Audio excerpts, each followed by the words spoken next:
How can I turn everything in a cell in a repeating group in Bubble into a clickable link? For example, I've got my repeating group here of contacts, and I want to make it so that if Bruce is clicked or USA is clicked, or if anywhere in this box is clicked, I go through to a page all about Bruce.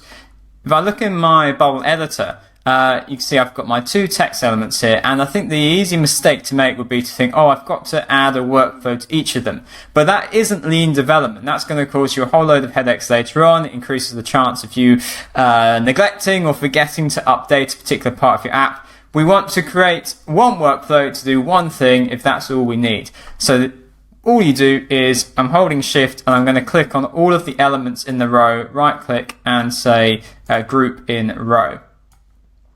And then I'm going to set the layout of my repeating group. Notice in my repeating group, I've now got a group. This is basically the template for every cell in my repeating group. It is my first cell and it is the template for all of them.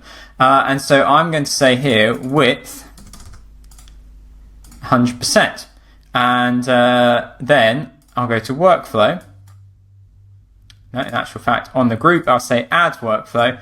And we'll say go to page, and I have a page set up for this, contact, current sales, contact, and we'll preview that.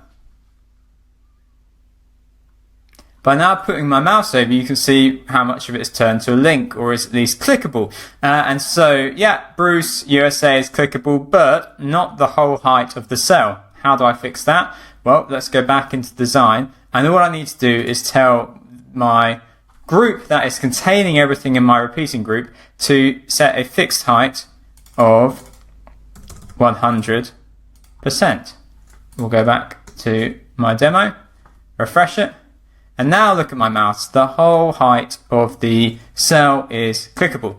If you're learning Bubble and this video has been useful, please like and subscribe. And we've got hundreds of Bubble tutorial videos, more than you can find even on our YouTube channel, exclusive to our members at planetnocode.com.